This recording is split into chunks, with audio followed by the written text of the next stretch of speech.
একদিন দেখব আলো আধারের শেষ যেখানে, আসবে দক্ষিণ বাতাস আকাশের বার্তা নিয়ে, এক ঝাঁক ইচ্ছে ডানা যাদের আজ উড়তে মানা, মিলবেই তাদের অবাধ স্বাধীনতা। নমস্কার, আমি শহরের অনিন্দ বোস।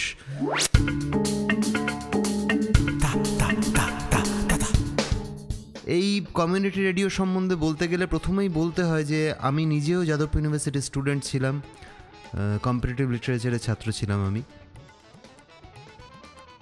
কিন্তু এই ক্যাম্পাসই আমার শ্রেষ্ঠ টিচার, এবং খুব ভাল লাগছে যে যাদবপুর ইউনিভার্সিটিতে এরকম একটা প্রচেষ্টা এতদিন ধরে চলছে, একটা ক্লাবের মতো যেখানে সবাই আসে, সবাই রাজা, আমাদের এই রাজার রাজত্বে গোছের একটা জায়গা, যেখানে নতুন ট্যালেন্টসের নিয়ে যারা সেরকমভাবে কোথাও এখনও চান্স পায়নি, কোথাও তাদের নিজের প্রতিভাকে দেখানোর, প্রকাশ করার, সেখানে এই কমিউনিটি রেডিও যাদবপুরের তারা যে সুযোগ দিচ্ছে। এখানে স্বাস্থ্য নিয়ে নানান রকম অনুষ্ঠান হচ্ছে, এনজিওসদের নিয়ে অনুষ্ঠান হচ্ছে, এখানে সোশ্যাল ইস্যুস নিয়ে নানান রকম অনুষ্ঠান হয়, গান বাজনা নিয়ে তো হয়ই।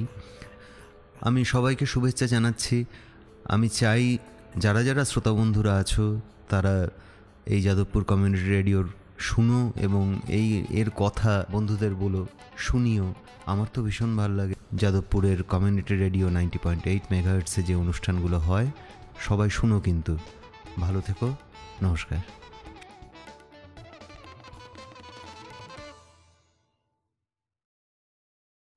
শুনছেন যাদবপুর বিশ্ববিদ্যালয়ের নিজস্ব রেডিও স্টেশন 90.8 মেগাহার্টসে। অনুষ্ঠান কেমন লাগছে আমাদের জানাবেন। আপনারা আমাদের জানালে আমরা খুশি হব।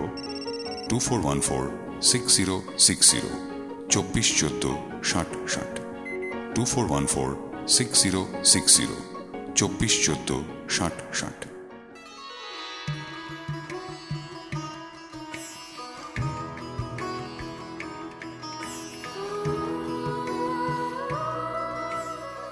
নমস্কার, শুনছেন কমিউনিটি রেডিও জেইউ 90.8 মেগাহার্টস, আর আপনাদের সঙ্গে রয়েছি আমি সত্যজিৎ।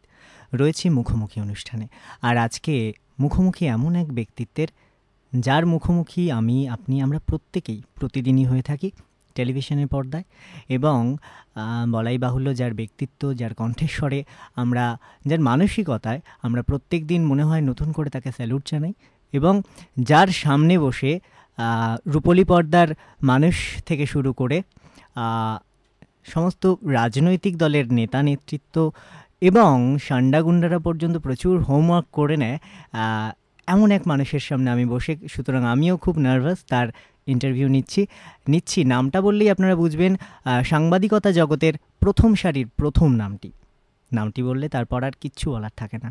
মৌপিয়া নন্দী। মৌপিয়াদি, তোমাকে আমাদের রেডিও স্টেশনে অনেক অনেক অনেক স্বাগত। থ্যাংক ইউ সত্যজিৎ, এবং সবাইকে, সমস্ত শ্রোতাকে আমার তরফ থেকে নমস্কার। মৌপিয়াদি, তোমাকে পেয়েছি আজকে আমরা। তোমার এত ব্যস্ত একটা সারাদিনের কাজকর্ম থাকে, তার মধ্যে থেকে কিছুটা সময় তুমি আমাদেরকে দিচ্ছ, তাই তোমাকে তাড়াতাড়ি করে কিছু প্রশ্ন করব। আর খুব যে প্রশ্নগুলি করব আশা করছি যে সেগুলি সমস্তটাই তোমার কাজের সম্পর্কিত প্রশ্ন, যেগুলি আমার নয়, যেগুলি আমাদের প্রশ্ন। প্রথমেই যে প্রশ্নটা করব, তুমি এই যে প্রফেশনে এলে, কিভাবে আসা এই প্রফেশনে? দেখো, আমার যখন বড় হওয়াটা, আমার সেই সময় এমনিতে পড়া যে অর্থাৎ পাঠ্যপুস্তক, তাতে একদমই মন ছিল না। রাদার আমার যেটা ভাল লাগতো যে কি ঘটছে গোটা পৃথিবীতে সেই সম্পর্কে সবসময় জানতে, তার মধ্যে থাকতে খুব ভালো লাগতো। তখনও তো সেইভাবে জার্নালিজমের ধারণাটা সেটা বুঝতে পারিনি। আমি গ্রামে জন্মেছি, গ্রামে বড় হয়েছি, কাজেই সাংবাদিকতায় কিভাবে ঢোকা যায় সেই সম্পর্কেও আমাকে কেউ কোনো দিশা দেখাতে পারেনি সেই সময়। কিন্তু আমার তখন থেকে একটা তাগিদ কোথাও অনুভব করতাম যে আমি খবরের মধ্যে থাকলেই, ইনফরমেশনের মধ্যে থাকলেই আমি ভালো থাকি, এবং এটাকে আমি ভালোবাসি। এবং এভাবে একটা প্যাশন তৈরি হয়েছিল। জানতাম না কিভাবে যাব সেখানে, কিন্তু এটা আমি বুঝতে পেরেছিলাম যে আমার কাজ করার জায়গা, আমার ভালোবাসার জায়গা, আমার প্যাশনের জায়গা, সেটা হচ্ছে নিউজ। এবং এইভাবেই আস্তে আস্তে যা কিছুই পড়তাম একটুও মন বসতো না, ভাবতাম যে কিভাবে সাংবাদিক হওয়া যায়। তো তারপর ফাইনালি গ্র্যাজুয়েশন করার পর জার্নালিজম পড়লাম, তারপরে আমি প্রথম আমার চাকরি প্রিন্টে, কালান্তর এক বাংলা দৈনিক, সেখানে আমার হাতে করি এবং সেখানে আমি প্রচুর শিখেছি, শেখার এনাফ স্কোপ পেয়েছি, হাতে ধরে সেখানে কাজ শেখানো হয়েছে। তার পাশাপাশি ফ্রিল্যান্স করতাম বিভিন্ন পত্রপত্রিকায়। এইভাবেই আস্তে আস্তে আমার মিডিয়ায় হাতে করি। আর তুমি তো গ্রাম থেকে এসছো, একটা গ্রামের মেয়ে এই রকম একটা স্বপ্ন দেখতে বাড়ির সাপোর্ট ছিল? টু বি অনেস্ট, বাড়ির সাপোর্ট ছিল, কিন্তু তারাও খুব এনকারেজ করেছিল এমনটা নয়। এবং তার একটা কারণ হচ্ছে যে তারাও ভাবতো যে কিভাবে এটা সম্ভব, কারণ এত স্কোপ, এই এক্সপোজার সেটা তো আমাদের সময় ছিল না। আমরা যে সময় পড়াশোনা করছি সে সময় ছিল না, এত মিডিয়া হাউস ছিল না তখন। মিডিয়া মানে সাংবাদিকতা মানে হচ্ছে প্রিন্ট এবং দূরদর্শন, তো ডেফিনেটলি সে সময় এত স্কোপ ছিল না। তবে হ্যাঁ, ডিসকারেজ তারা করেনি, কিন্তু তারা এটাও বলতো যে এই পথটায় যে যাওয়ার কথা ভাবছি সেটা কি এত সহজ হবে। তো একটা জিনিস ওরা ভাবতো যে আমি যেহেতু ছেলেবেলা থেকে খুব আদরে মানুষ, তো ওরা ভাবতো কি যে আমি হয়তো বেশি দিন এত পরিশ্রম করতে পারবো না, নিজেই রণে ভঙ্গ দেব। তো যাই হোক, তারা ভুল প্রমাণ হয়েছে পরে, তাতে তারা খুশি হয়েছে। ডিসকারেজ করেনি কখনো, সাপোর্ট দিয়ে এসেছে, কিন্তু একই সঙ্গে এটাও বারবার বলেছে যে ভেবে দেখ যে ঠিক পথে যাচ্ছিস কিনা। তারপর আমার যে আত্মীয় স্বজন বা অন্য যারা পরিচিত তাদের মধ্যে অনেকেই ডিসকারেজ করেছেন যে এটা একেবারেই একে গ্রামের মেয়ে, কিচ্ছু চেনো না, কলকাতা শহর অবধি আমি চিনতাম না, বাবার হাত ধরে কলকাতা শহরে আসতাম। তো সেই রকম জায়গা থেকে ডেফিনেটলি অনেক জায়গা থেকে অনেকে ডিসকারেজ করেছে, কিন্তু আবার বাড়ির তরফ থেকে যে তুমি যেটা চাইছো, যেটা ভালোবাসছো সেটাই করো, কিন্তু বুঝে নাও, এই একটা ব্যাপার ছিল, এই সাপোর্টটা ছিল। তুমি বলছিলে ছোটোবেলার কথা, তুমি খানিকটা বললে, এবার যদি তোমার ছোটোবেলায় তোমাকে নিয়ে যাই, একটু জানতে চাই তোমার ছোটোবেলাটা কেমন ছিলে? খুব শান্ত ছিলে নাকি ডানপিটে টাইপের ছিলে? দুটোর মাঝামাঝি। খুব ডানপিটে দুরন্ত ছিলাম না, একটু রাদার অলস ছিলাম। প্রচণ্ড আদরে মানুষ, বাবা মা তো আমাদের জয়েন্ট ফ্যামিলি অ্যাকচুয়ালি। তো আমার কাকা, কাকিমা, পিসি, দাদু, ঠাকুমা, দিদা, শুধু তাই না, পাড়া প্রতিবেশী, মানে সবটাই একটা বড় ফ্যামিলি, এক্সটেন্ডেড ফ্যামিলি। মানে আমার গ্রামের লোকজন, মানে এখনও অবধি আমাদের বাড়িটা শুধু আমার বাড়ি না, আমাদের গোটা গ্রামটাই হচ্ছে আমাদের বাড়ি। এবং তাদের সমস্ত রকমের অধিকার আছে, আমাকে ভালোবাসার অধিকার যেমন আছে, আমাকে শাসন করার, বকার, এখনও তারা যদি কিছু মনে করে আমার গ্রামের লোকরা এসে আমাকে বাড়িতে বকে দিয়ে যায়। তো এই রকম একটা পরিবেশে বড় হয়েছি। এটা আমার ডেফিনেটলি একটা বিরাট প্রাপ্তি, মানে আমার সারা জীবনের রাস্তাটা তৈরি হয়ে গেছে আমার গ্রামে। এবং শান্ত এমনিতে শান্ত ছিলাম, দুষ্টুমি করতাম মাঝে মাঝে, সবার আদরে যেরকম হয় প্রশ্রয় থাকতো। একমাত্র মা ভীষণ কড়া ছিল, মা কোনো দিন এতটুকুও প্যাম্পার করেনি, মা ছাড়া বাকি সবাই প্যাম্পার করতো। আচ্ছা, গ্রামে বাড়ি ছিল বলছো, কোথায় বাড়ি ছিল? আমার বাড়ি মির্জাপুর বাঁকিপুর, তার একটা ছোট্ট গ্রাম জগৎনগর, আর এলাকাটা হচ্ছে সিঙ্গুর। আচ্ছা, এখনো আছে কি সেখানে? হ্যাঁ, সেখানেই আছে আমার এখনো বাড়ি, সেটা আমার সব জায়গায় পার্মানেন্ট অ্যাড্রেস, সেটা আমার ব্যাংক থেকে শুরু করে আমার পাসপোর্ট সমস্ত জায়গা, ওটাই আমার আসল বাড়ি। আচ্ছা, তুমি গ্রাম থেকে উঠে এলে যখন পড়াশোনা শেষ করে কাজের জন্য ঘুরছো, এই সময় দাঁড়িয়ে খুব বেশি কষ্ট হয়েছিল কাজ পেতে? কারণ তুমি তো বলছো যে তুমিও কাউকে চিনতে না, সেই অর্থে তুমি এক গ্রাম থেকে এসেছিলে, শহরে এসে মানিয়ে নিতে কি অসুবিধা হয়েছে কখনো? একটা বড় স্ট্রাগল করতে হয়ও, এখনও করে যাচ্ছি প্রতিনিয়ত। একজনকেও চিনতাম না, চেনা তো নয়, মানে কিভাবে সাংবাদিক হব এইটা বলার কেউ ছিল না। তো যাই হোক, জানতে জানতে জানতে জানতে যখন জার্নালিজম পড়লাম, তখন কিছু বন্ধুবান্ধব হলো। তারপর যেটা আগেও বললাম যে তখন এত কাজের জায়গা, এত ওপেনিং, এত স্কোপ ছিল না। তারপর বিভিন্ন যে খবরের কাগজের অফিসগুলো, সেখানে ঘুরতাম, ঘুরে জিজ্ঞেস করতাম যে কোথাও ফ্রিল্যান্স করার কোনো স্কোপ হবে কিনা। খুব স্বাভাবিক যে একটা একেবারে আনকোড়া, তো খুব কম বয়সী একজন মেয়ে, সে মানে কিসের ভিত্তিতেই বা তাকে তারা কাজ করতে দেবেন। এরকম সময়েই আমি আমার প্রথম যে কর্মস্থল কালান্তর, সেখানে আমি ডেস্কে চাকরি পাই এবং ওখানে কাজ করতে করতে আস্তে আস্তে তারপর আমি অডিও ভিজুয়াল মিডিয়া সেখানে যোগ দিই। কিন্তু ওই সময়টা মানে আমাকে একদম লিটারেলি যেটাকে বলে যে প্রত্যেকটা অফিসে অফিসে ঘোরা বায়োডেটা নিয়ে, সেটা করতে হয়েছে। ওই গ্রাম থেকে প্রত্যেক দিন আসতাম, প্রত্যেক দিন ঘুরতাম, ফিরতাম যখন খুব হতাশা নিয়ে ফিরতাম, কারণ কোথাও এতটুকু এন্টারটেইনড হতাম না। তারপর দিন আবার সকালে ট্রেন ধরে বেরোতাম। আর তুমি বলছিলে যে কিভাবে সাংবাদিক হব, এই প্রশ্নটা যেমন তোমার মনে ছিল তখন, ঠিক সেরকমভাবেই আমরা এখন এরকম যারা স্ট্রাগল করছে বা যারা পড়াশোনা করছে এই বিষয়ে তাদেরও এই একই প্রশ্ন ঠিক কিভাবে হওয়া যায়, আর সেই প্রশ্ন নিয়ে আজকে আমাদের স্টুডিওতে আমরা পেয়েছি তোমার দুজন ভক্তকে, দুজন বন্ধু আমাদের। শ্রমনা সেনগুপ্ত রয়েছে, বিশ্বভারতী বিশ্ববিদ্যালয়ের ছাত্রী, মাসকম জার্নালিজম অ্যান্ড মাসকম নিয়ে পড়াশোনা করছে। আর পৃথিলা ঘোষ রয়েছে, ও এই বিষয়ে পড়াশোনা করছে পুনে থেকে। তোমাদের দুজনকেও আমাদের রেডিও স্টেশনে অনেক অনেক স্বাগত জানাই।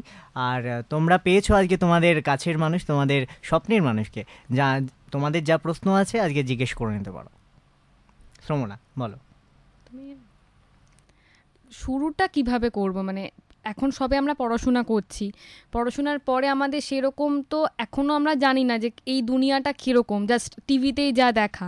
তো শুরুটা কিভাবে করব, মানে ওই বায়োডাটা নিয়ে মানে তুমি যেভাবে বলছো আর কি, যে বায়োডাটা নিয়ে প্রত্যেকটা হাউসে হাউসে ঘোরা, এবং তোমাদের সময় অতটা ওপেনিং না থাকলেও আমাদের সময় এখন প্রিন্ট মিডিয়া আছে এবং অডিও ভিজুয়াল মিডিয়া আছে, কিন্তু তাও শুরুটা কিভাবে করব? শুরুটা এটাই, মানে যেটা বললাম, এখনো তো একই পথ, যে বায়োডাটা দেওয়া, সেটার ফলো আপ করা। এখন যেমন অনেক সময় আমরা দেখি যে সমস্ত হাউসে প্রায় ইন্টার্নশিপের একটা জায়গা থাকে। ইন্টার্নশিপ করতে গেলে হাতে কলমে কাজটা যেমন শেখা যায়, তার পাশাপাশি কোথাও ওপেনিং আছে কিনা, মানে একটা বড় এক্সপোজারের জায়গা এটা, যেটা সত্যি আমাদের সময় ছিল না সেই জায়গাটাতে। এবং ইন্টার্নশিপটা খুব ভালো, যদি কেউ চায়, পরিশ্রম করে, খুব ডেডিকেটেড হয়, ইন্টার্নশিপের সময় খুব ভালো কাজ শেখা যায়, কন্ট্যাক্টস বিল্ড করা যায়, যেগুলো পরে হয়তো কাজ দিতে পারে। এটাই একমাত্র পথ। আমার একটাই মনে হয় যে প্যাশন যদি থাকে এবং ওই মাটি কামড়ে পড়ে থাকার জেদটা যদি থাকে, তাহলে কোনো না কোনো দিন দরজাটা খুলবেই। আর দরজা তো খুলবেই। আমাদের কাছেও আজকে যারা শুনছেন আপনারা, আপনাদের কাছেও আসবো, আরও অনেক কথা জানার আছে, কিন্তু একটা ব্রেকে যাব। কিন্তু ব্রেকে যাওয়ার আগে মৌপিয়াদিকে বলবো যে মৌপিয়াদি, তুমি প্রত্যেক দিন টেলিভিশনের পর্দায় তুমিও ব্রেকে যাও, ব্রেক নিতে হয় বাণিজ্যিক কারণে, কিন্তু আমরা আজকে সম্পূর্ণ অবাণিজ্যিক কারণে একটা ব্রেক নিচ্ছি আমাদের রেডিও স্টেশন, এবং সেটা তুমি বলবে। একটা ছোট্ট বিরতির পর ফিরে আসছি, স্টে টিউনড।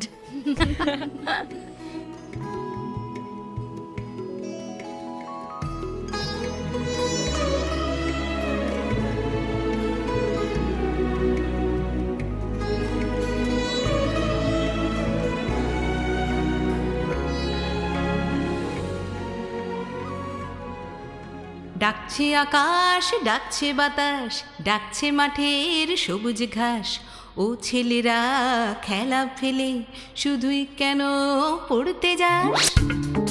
আমি লোপামুদ্রা মিত্র। আপনারা শুনছেন কমিউনিটি রেডিও JU 90.8 মেগাহার্জ। আমি অসম্ভব খুশি যে কমিউনিটি রেডিও প্রথম শুরু এখান থেকে আমাদের এই পূর্ব ভারতে। আর সবচেয়ে বড় কথা, কমিউনিটি রেডিও JU 90.8 মেগাহার্জে আমরা এমন এমন কিছু অনুষ্ঠান শুনি, যেমন ক্লাসিক্যাল প্রোগ্রাম, ঠুংরি, দাদরা এখানে শুনি, তেমনি একেবারে নতুন নতুন যারা গাইছে তারাও এখানে অসম্ভবভাবে সুযোগ পান। এই দুটোর মিলন যে জায়গায় রয়েছে, সেই রেডিও না শুনে কি পারা যায়? আমি লোপামুদ্রা অসম্ভব ভালোবাসি কমিউনিটি রেডিও JU-কে, আপনারাও ভালোবাসেন। শুনছেন যাদবপুর বিশ্ববিদ্যালয়ের নিজস্ব রেডিও স্টেশন 90.8 মেগাহার্টসে। অনুষ্ঠান কেমন লাগছে আমাদের জানাবেন। আপনারা আমাদের জানালে আমরা খুশি হব। 2414-6060 2414-6060 2414-6060 2414-6060।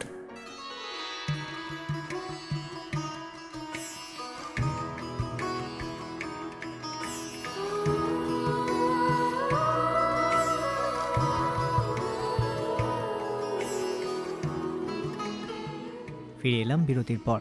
শুনছেন কমিউনিটি রেডিও JU 90.8 মেগাহার্টজ। আমার সঙ্গে রয়েছে মুখোমুখি অনুষ্ঠানে আজকে মৌপিয়া নন্দী। আর মৌপিয়াদিকে প্রশ্ন করছিল বিশ্বভারতীর বিশ্ববিদ্যালয়ের ছাত্রী শ্রমনা সেনগুপ্ত, আর আমাদের সঙ্গে রয়েছে পৃথিলা ঘোষ, যে পুনেতে পড়াশোনা করছে। পৃথিলারও কিছু প্রশ্ন আছে মৌপিয়াদির জন্য। হাই মৌপিয়াদি। হাই পৃথিলা। আমার প্রশ্ন বলতে, তুমি যেরকম বললে যে ইন্টার্নশিপ করলে অনেক কিছু শেখা যায়, মানে কন্ট্যাক্টস অনেক বাড়ে। আমার প্রশ্ন হলো, আমি একটা চ্যানেলে করেছি ইন্টার্নশিপ, ঠিক আছে, বাট সেরকম যেমন অনেক ধরনের এক্সপিরিয়েন্স হয়, সেটা হয়তো তোমারও অনেক অভিজ্ঞতা আছে যে একটা জায়গায় কাজ করতে গেলে মানে খারাপ ভালো অনেক ধরনের এক্সপিরিয়েন্স হয়। তো আমি খারাপ দিকটা থেকেই বলছি, মানে একটা মেয়ের এই লাইনে স্ট্রাগল করাটা মানে ভীষণই কষ্টের ব্যাপার। এবং সেই ধরনের অনেক অভিজ্ঞতা আমারও হয়েছে। তো এইসব মানে এইগুলো থেকে কোপ আপ করে কি করে বেরিয়ে আসবো, মানে আমার প্রশ্ন এটাই। খুব ভ্যালিড একটা প্রশ্ন, কিন্তু আমি প্রথম আমার যেটা সাজেশন হবে যে যদি আমি সাংবাদিক হতে চাই, আমার সামনে তো অনেক রকমের অপশনস আছে। সাংবাদিক হতে গেলে আমাকে প্রথম ভুলে যেতে হবে যে আমি ছেলে না মেয়ে, আমার কি জেন্ডার। আমি সাংবাদিক, ডেফিনেটলি আমাকে অনেক অ্যাডভার্স সিচুয়েশন ফেস করতে হবে। সেই সময় সত্যি সত্যি বিপদ আছে, সত্যি এমন অনেক সিচুয়েশন আছে যে জায়গাগুলোতে নিয়ে ভাবনার জায়গা আছে। কিন্তু তাহলে তো ধরো আমরা তো রাস্তায় দুর্ঘটনা হয়, কিন্তু আমরা কি রাস্তায় বেরোই না? কাজে যদি আমাদের ওই ভাবনাগুলো মাথার মধ্যে থাকে, আমাদের ডেফিনেটলি তাতে আমাদের পিছু টান একটা থাকবে। কারণ আমাদের সত্যি মাঝরাতে অ্যাসাইনমেন্টে যেতে হবে, আমি সাংবাদিক হব অথচ মাঝরাতে অ্যাসাইনমেন্টে যাব না বা কোনো ভিড় জায়গায় যাব না, এটা আমার মনে হয় যে তাহলে আমি অন্য কোনো কাজ করব। যদি আমি সাংবাদিক হতে হয় তাহলে আমাকে সমস্ত ভাবনা ঝেড়ে, মানে যে কারণেই, মানে whether I want to be a journalist or not, that is the main question. তার ডেফিনেটলি কিছু অ্যাডভার্স দিক থাকবে, চ্যালেঞ্জ থাকবে, রিস্ক থাকবে, কিন্তু ওই রিস্কগুলোর জন্যই তো আমি সাংবাদিক হয়ে উঠবো। তো আমি যদি ফেস করতে রাজি থাকি, ফেস করার জন্য প্রস্তুত থাকি, তাহলে ফাইনালি এগুলো কিছুই ম্যাটার করবে না। বেশ, আর আশা করছি শ্রমণা বা পৃথিলা তোমরা তোমাদের কিছু প্রশ্নের উত্তর পেয়েছো। আর তোমাদেরকে অনেক ধন্যবাদ জানাই আমাদের সঙ্গে আসার জন্য, আমাদের এখানে মৌপিয়াদির সঙ্গে সময় কাটানোর জন্য। আবার চলে যাই মৌপিয়াদির কাছে। মৌপিয়াদি, বলছিলে যে কি করে তোমার জীবনেও অনেক স্ট্রাগল করতে হয়েছে, প্রচুর অভিজ্ঞতা তোমার কাজের, এতদিনের একটা কাজের জীবন তোমার প্রায় 12-14 বছর হয়ে গেল, তুমি বলছিলে 16 বছর। আর সেখানে দাঁড়িয়ে আমরা তোমাকে বিভিন্ন রূপে দেখেছি, তবে একটা রূপ আমরা কখনো ভুলতে পারি না, ছত্তিশগড় বা মাওবাদী অ্যাটাক যে সমস্ত জায়গায় হয়েছিল, তুমি সেখানে গিয়ে সেখান থেকে কভার করেছো খবর, আমরা দেখেছি টেলিভিশনে পর্দায়, এবং বাড়ির সবাই মিলে দেখেছি। সিরিয়াল মারা তাদের সিরিয়াল ভুলে গিয়ে তখন সেটা দেখেছে, ঘরের মেয়ে ওরকম জঙ্গলে রয়েছে, মাওবাদীদের সঙ্গে যুদ্ধ হচ্ছে, সেখানে রয়েছে। তখন তুমি জানো, আর ওই শুধু সিঙ্গুরের মেয়ে নয়, তখন যেন সারা আমাদের প্রত্যেকের ঘরের একজন মেয়ে হয়ে যাও। সেই অভিজ্ঞতাগুলো ঠিক কেমন ছিল? আমার জীবনের যদি সবচেয়ে গোল্ডেন অ্যাসাইনমেন্ট, গোল্ডেন পিরিয়ড বলো, তাহলে এটা। আমি ওই সময় কাজ শিখেছি, প্রত্যেক মুহূর্তে জীবনের ঝুঁকি নিয়েছি, জীবনের দামটাও বুঝেছি। যে কাজটার জন্য আমি এত এত প্যাশনেট ওয়েতে, যেটার জন্য আমি দৌড়েছি, তার কোথাও কোথাও ওই সার্থকতা পেয়েছি। যখন ওই রকম ওগুলোকে আমি প্রাইজড অ্যাসাইনমেন্ট মনে করি। আমি সিরিয়াসলি আমি গ্রেটফুল যে এই কাজগুলোর সুযোগ আমি পেয়েছি, এবং ওটা একটা অদ্ভুত অভিজ্ঞতা, যেখানে প্রত্যেক মুহূর্তে আমি জানছি, বুঝছি আমার সিক্সথ সেন্স কী, সেটা আমি ওখানে কাজ করতে গিয়ে বুঝেছি যে সিক্সথ সেন্স কী। তার আগে অবধি আমরা সিক্সথ সেন্স কথাটাকে খুব কারণে অকারণে ব্যবহার করে থাকি, যে আসলে সিক্সথ সেন্স কী, আসলে সেটা কখন তোমাকে অ্যালার্ট করে। এই বোধগুলো, এগুলো এখনও বলতে গেলে আমার রোমাঞ্চ হয়, এখনও আমার গুজবাম্পস হয়। সেই অভিজ্ঞতাগুলো আমি কোনোদিন ভুলতে পারবো না। ওগুলো আমার জীবনের সবচেয়ে বড় যে প্রাপ্তিগুলো থাকবে, তার মধ্যে ওই দিনগুলো থাকবে। আচ্ছা, আর তোমাকে আর একটা কথা জিজ্ঞেস করবো, সেটা তুমি বন্য প্রাণীদের নিয়েও অনেক কাজ করছো, সে বিষয়ে যদি আমাদের একটু বলো। সেটা যদিও সকলের খানিকটা অগোচরে।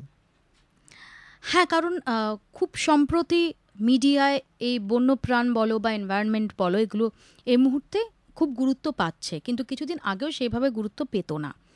ওগুলো বরং সবসময় একটা ছোট জায়গা পেয়ে এসেছে। কিন্তু এখন আমরা নিজেরাই বুঝছি যে আমাদের সার্ভাইভাল যদি ভাবতে হয়, সেটা কখনোই কিন্তু সেটা একটা ইনক্লুসিভ জায়গায় নিয়ে যেতে হবে, সেটা কখনোই এনভায়রনমেন্ট বা ফরেস্ট বা ওয়াইল্ড লাইফকে বাদ দিয়ে নয়। তো এই ভাবনা থেকে আমারও আস্তে আস্তে এই কাজটা করা। এখনও অনেক দূর যেতে হবে, এখনও যে লেভেলে কাজটা করি সেটা কিছুই না। তবু আগে আমরা কি করতাম, আমরা তো সবটাই মানুষের দৃষ্টিভঙ্গিতে দেখে থাকি। ধরো একটা জায়গায় গিয়ে আমরা বলি হাতির হানায় ফসল নষ্ট হচ্ছে, কিন্তু আমরা তখন যদি অন্য অ্যাঙ্গেলটা দেখি, যে আসলে হাতিদের যে করিডর, সেটা আমরা নির্বিচারে নষ্ট করছি, সেখানে আমরা এনক্রোচ করছি। এই যে ক্রাইসিসটা, ম্যান অ্যানিম্যাল কনফ্লিক্টের যে জায়গাটা, সেই জায়গাটাতে তো কোথাও মানুষের রোলটা খুব বেশি করে থাকে। বাঘ স্ট্রে করে, গবাদি পশু খায়, কখনো মানুষ মারে। এটাকে আমরা এতদিন হয়তো বাঘের অ্যাঙ্গেল থেকে না, মানুষের অ্যাঙ্গেল থেকে দেখে এসেছি যে বাঘটা আসছে, আমরা দেখেছি যে গ্রামবাসীরা তারা বাঘটাকে মারছে বা বাঘটাকে এমনভাবে তাড়া করছে সে কোনো রকম একটা খড়ের চালে আশ্রয় নিচ্ছে। But now things are changing, মানে সেখানে আমার মনে হয় আমাদেরও মিডিয়ার লোকেদের একটা বড় রোল নিতে হবে, যেভাবে ফরেস্টও একটা সেই রোলটাকে তারা প্লে করছে, যে যেখানে দাঁড়িয়ে আমাদেরও বুঝতে হবে যে না আসলে এই সহাবস্থানটার জায়গায় কোথাও মানুষেরও একটা রোল থাকছে, যে যেখানে যদি একটা গ্রামে বাঘ ঢোকে তাকে সঙ্গে সঙ্গে ফরেস্ট ডিপার্টমেন্টকে খবর দিতে হবে, সেই জায়গাটায় যদি তখন ভিড় করে চিৎকার চেঁচামেচি করা হয় তাহলে ফরেস্ট ডিপার্টমেন্টের কাজের পক্ষেও সেটা অসুবিধাজনক হবে। এই ভাবনাগুলো, এগুলো কিন্তু যেহেতু মিডিয়ার একটা রোল থাকে যে এডুকেট করাটাও, এনলাইটেন করাটাও, এই জায়গায় কিন্তু একটা বড় ভাস্ট একটা জায়গা পড়ে রয়েছে, যেখানটা কিন্তু মিডিয়াকে একটা খুব স্ট্রং রোল প্লে করতে হবে। শুধুমাত্র একটা বাঘে একজন মানুষকে মারলো বা হাতিতে ফসল নষ্ট করলো এটা বাদ দিয়ে যদি ফাইনালি এনভায়রনমেন্ট, ওয়াইল্ড লাইফ এবং একই সঙ্গে তাদের সঙ্গে মানুষের সহাবস্থান, এই ব্যালেন্সটাকে যদি রাখতে হয়, খুব ছোট করে একটা চেষ্টা করছি আমরা, দেখা যাক। আর তার জন্যই কি বাড়িতে এতগুলি বেড়াল? না, আমার ছেলেবেলা থেকেই বাড়িতে কখনো বেড়াল কখনো কুকুর, এরাও যে এসেছে এরা নিজেরাই এসেছে, এটা ওদের চয়েস, আমার সঙ্গে থাকবে। ওটা আমার জীবন। এখন কটা? 17টা। আচ্ছা, আর একটা প্রশ্ন করি, সেটা হচ্ছে যে আমরা যে সমস্ত টেলিভিশনে যে সমস্ত সংবাদ যারা পরিবেশন করে, যে সমস্ত চ্যানেলগুলো আমরা দেখে থাকি, প্রত্যেকটা চ্যানেলই কোনো না কোনো রাজনৈতিক দলের পরোক্ষ অথবা মানে প্রত্যক্ষ অথবা পরোক্ষভাবে আমরা দেখে থাকি যে তাদের হয়তো সাপোর্ট করছে প্রত্যেকটা চ্যানেলে। সেক্ষেত্রে দাঁড়িয়ে একজন সাংবাদিকের নিরপেক্ষতা কতটা থাকে? আমি এটা সাপোর্ট করা বলবো না, আমি মনে করি না যে কোনো সংবাদ মাধ্যম সাপোর্ট করে কোনো পলিটিক্যাল পার্টিকে, মেনস্ট্রিম সংবাদ মাধ্যমগুলো। বাট ডেফিনেটলি একটা এডিটোরিয়াল পলিসি থাকে, সেই এডিটোরিয়াল পলিসি যেখানে নির্ধারিত হয় তার সঙ্গে একজন, আমরা যারা গ্রাউন্ড লেভেলে একজন সাংবাদিক কাজ করে তার কোনো সম্পর্ক থাকে না। ফাইনালি প্রত্যেকে দেখো, যখন একটা যে কোনো কাজের ক্ষেত্রে, আমরা শুধুমাত্র সাংবাদিকতা না, যে কোনো কাজের ক্ষেত্রে কোম্পানির যে নিয়মটা, কোম্পানির যে অবস্থানটা, সেটা মেনে চলতে হয়। এক্ষেত্রেও তার অন্যথা নেই, যে কোম্পানির যে এডিটোরিয়াল পলিসি সেই পলিসিটা ফলো করতে হবে। কিন্তু আমাদেরও একটা ভুল ধারণা আছে, হয়তো সেটার জন্য আমরা মিডিয়ার লোকজনও কোথাও দায়ী, আমি ডেফিনেটলি ইন্ট্রোস্পেকশনের পথেই যাব।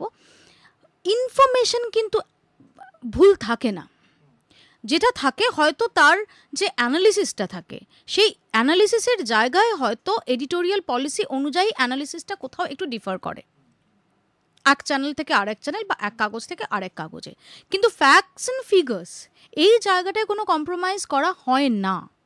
যদি কম্প্রোমাইজ করা হয় তাহলে কখনো কোনো হাউস সে টিকতে পারবে না।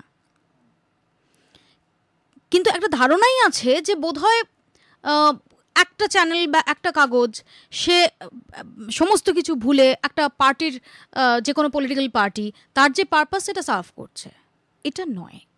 কিন্তু ডেফিনেটলি এডিটোরিয়াল পলিসি থাকে, শুধুমাত্র এখানে নয়, বিশ্বের বিভিন্ন প্রান্তে বিভিন্ন হাউস প্রত্যেকের একটা এডিটোরিয়াল পলিসি থাকে এবং সেই এডিটোরিয়াল পলিসি ফলো করাটা একজন এমপ্লয়ির কাজ। আচ্ছা, একজন এমপ্লয়ি হিসেবে কি তোমাকে কখনো তোমার অফিসে কখনো মানে পৃথিলা যে প্রশ্নটা করছিল যে এই ধরনের মেয়েদের ক্ষেত্রে যে ধরনের সমস্যাগুলি হয়, মানে অনেক সময় আমরা জানি এটা আনসেফ অনেকটা মেয়েদের জন্য, অথবা যদি আমি যে প্রশ্নটা তোমাকে করলাম যে পলিটিক্যালি অনেক সময় দেখে থাকি যে কোনো পার্টিকে তারা সাপোর্ট করছে কিন্তু সেটা দেখা যাচ্ছে হয়তো সেই চ্যানেলের এগেনস্টে, কিন্তু হয়তো তুমি সেই কাজটা করতে চেয়েছো কিন্তু তোমার সেইখানে কোনো রকম কখনো বাধা এসেছে? না, কখনো হয়নি। বিকজ আমি যখন কাজ করতে শুরু করেছি বা যোগ দিয়েছি, আমি আমার এই মাইন্ডসেট নিয়ে যোগ দিয়েছি যে আমি কি, আমার কি পলিটিক্যাল ভাবনা সেটা এখানে ম্যাটারই করে না। আমি যখন একজন সাংবাদিক, একই সঙ্গে আমি সাংবাদিক, একই সঙ্গে আমি একজন এমপ্লয়ি, আমার সেই আইডেন্টিটিটা একদম স্বতন্ত্র।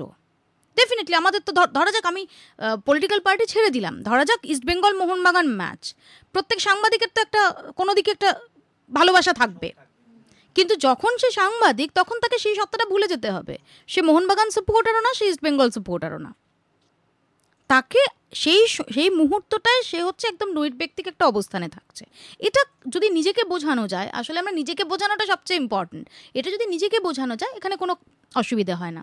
আর দুই হচ্ছে যে আনসেফ কিনা এটা জিজ্ঞেস করলে, আমি হয়তো সেভাবে ভাবিনি, কারণ আমার ভাবনাটাই হচ্ছে যখন রাদার কোনো বিপজ্জনক ঝুঁকির অ্যাসাইনমেন্ট এসেছে, সেই অ্যাসাইনমেন্টটায় যাওয়ার ব্যাপারে আমি সবচেয়ে বেশি আগ্রহ প্রকাশ করেছি। তো এটা হচ্ছে দ্বিপাক্ষিক। আমার অফিসে হয়তো সেটা পাঠাতো না যদি দেখতো যে আমি সেটাতে যাওয়ার ব্যাপারে দ্বিধান্বিত হচ্ছি। তখন কিন্তু আমার অফিস, আমার ঊর্ধ্বতন কর্তৃপক্ষ তারাও ভাববেন যে তাহলে কি ওকে পাঠানোটা সেফ হবে। আমি যদি তাদের এই বিশ্বাসটা দিতে পারি যে আমি একজন সাংবাদিকই, আমি মেয়ে সাংবাদিক নই, তাহলে তারাও সেই ভরসাটা রাখবেন। এবং I am thankful to them যে আমার যখন আমি যেখানে কাজ করেছি, আমার যে ঊর্ধ্বতন কর্তৃপক্ষ তারা আমাকে এই স্কোপটা দিয়েছেন, এই জায়গাটা দিয়েছেন। আর মৌপিয়াদি, আমাদের অনুষ্ঠানে প্রায় শেষে আমরা এসে পৌঁছেছি। তোমাকে শেষে গিয়ে একটা প্রশ্ন করি। এই জন্মে তুমি মৌপিয়া নন্দী, প্রত্যেকের ঘরের মেয়ে, পরের জন্মটা যদি থাকে কি হতে চাইবে? সাংবাদিক। মৌপিয়া নন্দী সেটা জানি না, কিন্তু সাংবাদিক। আর অনুষ্ঠানে শেষ করব, ব্রেকে যেমন গেছিলাম তোমার কথা, অনুষ্ঠানে শেষ করবো তোমার একটা গানে। আমার গান? তুমি খুব ভালো গাও। কে বলেছে? এটা জানি। এই রে, এতক্ষণ সবকিছু ঠিকঠাক চলছিল। প্রাণ ভরিয়ে তৃষা হরিয়ে মোরে আরো আরো আরো দাও প্রাণ, তব ভুবনে তব ভবনে মোরে আরো আরো আরো দাও স্থান, মোরে আরো আরো আরো দাও প্রাণ। প্রাণ ভরিয়ে তৃষা হরিয়ে মোরে আরো আরো আরো দাও প্রাণ। মৌপিয়াদি খুব ভালো। আর আমরা তোমাকে পেয়ে সত্যি আজকে মন থেকে বলছি এত আনন্দ হয়েছে আমাদের প্রত্যেকের, আর আশা করবো তোমাকে আবারও পাবো আমাদের। থ্যাংক ইউ, আমারও ভীষণ ভালো লেগেছে। তোমাদের সবাইকে এবং সমস্ত শ্রোতাদের আমার অনেক ভালোবাসা, অনেক শুভেচ্ছা, অনেক অনেক অনেক অনেক শুভেচ্ছা। Thank you. আর মৌপিয়াদির কথা আপনাদের কেমন লাগলো আমাদেরকে জানাতে ভুলবেন না। আমাদেরকে আপনারা জানাতে পারেন ফোন করে। ফোন করুন 24146060 এই নাম্বারটা আরও একবার বলে দিচ্ছি, 24146060। আপনারা আমাদেরকে মেল করতে পারেন, মেল করুন radiojeu@gmail.com। এছাড়াও আপনারা ফেসবুকে আসুন www.facebook.com/radiojeu। সঙ্গে থাকুন, শুনতে থাকুন রেডিও জেউ।